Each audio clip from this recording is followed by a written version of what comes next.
সবাইকে জানিয়ে সতর্ক করুন, আগামী 24 থেকে 72 ঘন্টায় দেশের বন্যা পরিস্থিতির অবনতির আশঙ্কা করা যাচ্ছে এবং নতুন নতুন জেলা প্লাবিত হওয়ার আশঙ্কা রয়েছে। আল্লাহ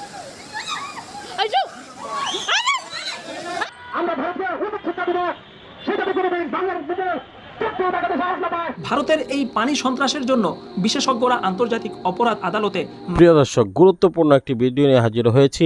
ফেনী কুমিল্লাতে যে ভয়াবহ বন্যা হয়েছে, সে বন্যাতে যেভাবে মানুষ ভেসে যাচ্ছে এবং শিশু বাচ্চারা পর্যন্ত যেভাবে প্রভাবিত হচ্ছে এবং সেখান পানি থেকে উদ্ধার করছে শিশু বাচ্চাদেরকে এবং গামলাতে করে শিশু বাচ্চাদেরকে বাসিয়ে নিয়ে যাওয়া হচ্ছে এবং রাতের আঁধারে আরও ভয়ঙ্কর কিছু ঘটতে যাচ্ছে। আরও সকল গেট খুলে দিয়ে বাংলাদেশ পুরাটাইকে পানিতে ডুবাতে চাচ্ছে নরেন্দ্র মোদী।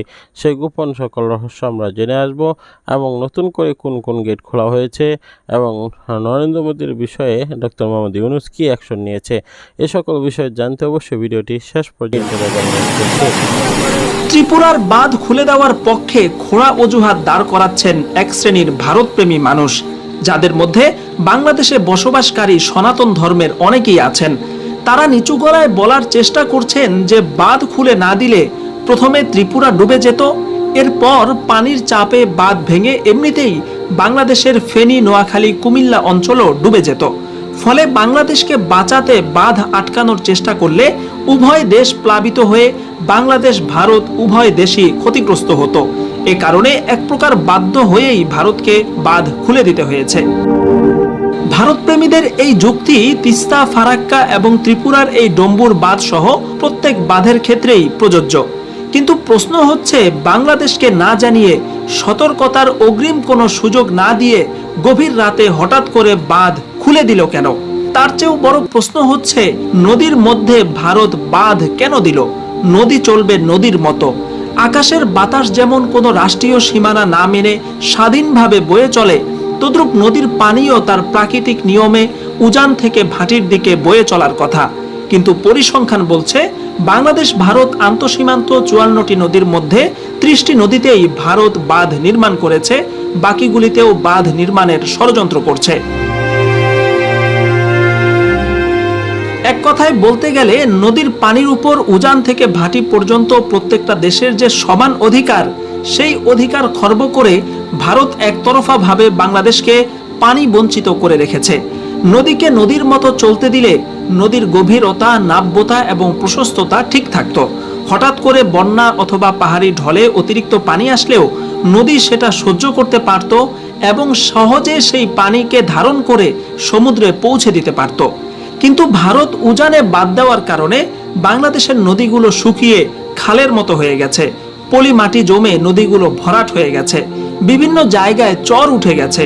এখন হঠাৎ করে এত বিপুল পরিমাণ পানি ছেড়ে দিলে বাংলাদেশের অগভীর এবং চিকন নদীগুলো সেই পানি আর ধারণ করতে পারে না। ফলে আশপাশের পুরো অঞ্চল প্লাবিত হয়ে ভয়াবহ মানবিক বিপর্যয় দেখা দেয়, যার চাক্ষুষ প্রমাণ এখনকার ফেনী, নোয়াখালী, কুমিল্লা, চট্টগ্রাম, খাগড়াছড়ি এবং ব্রাহ্মণবাড়িয়ার মতো জেলাগুলিতে ভয়াবহ মানবিক বিপর্যয়।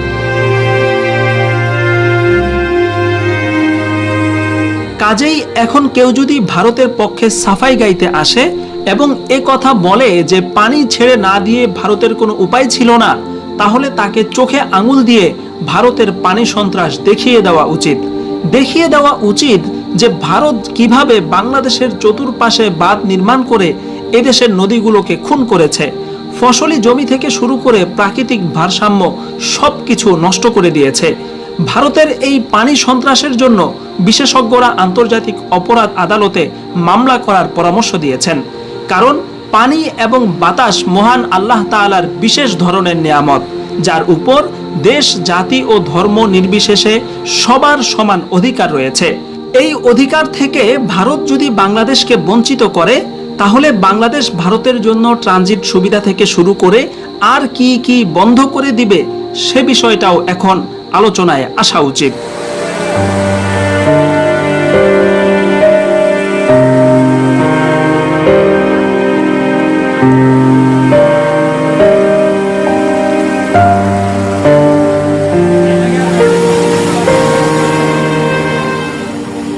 আপনারা জেনে অবাক হবেন, যেই সাহায্যের দাবি তারা আজকে করে, সেই সময়ে মুক্তিযোদ্ধারা সেই সাহায্যের অগ্রভাগে ছিল।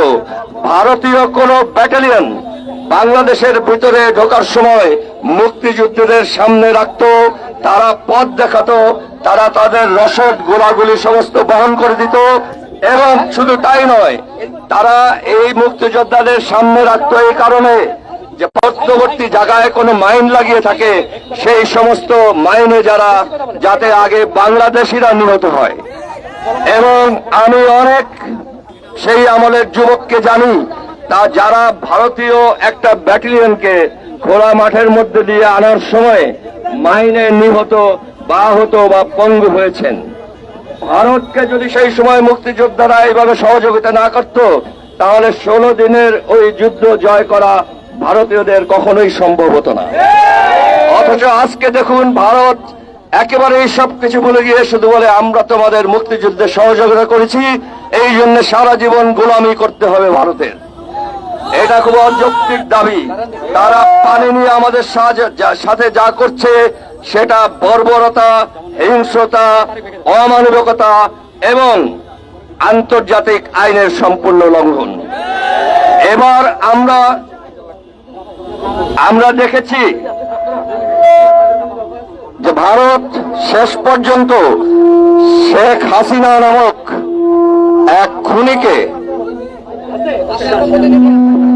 এবং মানবতা বিরোধী অপরাধে পারদর্শী এক মহিলাকে বাংলাদেশে তাদের প্রতিনিধি নিয়োগ করে। সম্প্রতি তাকে আমরা বিতাড়িত করেছি ছাত্র জনতা এবং শেষ পর্যন্ত আমাদের গর্বের সেনাবাহিনীর সহায়তায়। সেই মহিলা ওখানে বসে এখনো ভারত সরকারকে পরামর্শ বুদ্ধি দিয়ে যাচ্ছেন কিভাবে বাংলাদেশকে আরো ক্ষতি করা যায়। এইবার ভাইয়েরা আমার, সম্পূর্ণ ভিডিওটি দেখলেন। অবশ্যই ভিডিও সম্বন্ধে আপনাদের মূল্যবান মতামতটি কমেন্ট বক্সে জানাবেন। ডক্টর মোহাম্মদ ইউনূস তিনি ক্ষমতায় আছেন। ডক্টর মোহাম্মদ ইউনূসকে প্রশ্নবিদ্ধ করার জন্য অনেক মহল, চক্ষুচক্রী মহল মাঠে নেমেছে, তাকে কীভাবে প্রশ্নবিদ্ধ করা যায়। আর তার মধ্যে একটা হল নরেন্দ্র মোদী তিনি সর্বদাই চেয়েছিল হাসিনা ক্ষমতায় থাকুক, কিন্তু পরিস্থিতি তার ক্ষমতা থাকতে দিচ্ছে না। পরিশেষে একটি খুব জ্বর রাগ, সেটা কিন্তু নিমেষে শেষ হয়ে যায় না। আর সেই ক্ষোভ থেকেই কিন্তু এইভাবে রাতের গভীরে মানুষের ক্ষতি করার জন্য গেটটি খুলে দেওয়া হয়েছে। আর যদি ক্ষতি না চাইতো তাহলে ঘোষণা দিয়েই কিন্তু সেটা করতো, আর ঘোষণা দিলে সেটা কিন্তু কোনো অসুবিধা হতো না, তাদের ক্ষতি হতো না। মূলত ক্ষতি করার উদ্দেশ্যে গোপনে এই গেটটি খুলে দেওয়া হয়েছে। রাতে আধারে আরও অনেক গেট খুলে দিতে পারে, ফারাক্কা গেট এবং তিস্তা এবং আরও অনেক গেট যেগুলো রয়েছে সবগুলো যদি খুলে দেয় তাহলে পুরো বাংলাদেশ তুলে যাবে। সাধারণত সকল এই সকল বিষয়গুলো নিয়ে অবশ্যই আপনাদের অভিমতটি প্রকাশ করবেন। পরবর্তী ভিডিও পাওয়ার জন্য সাবস্ক্রাইব করে নেবেন।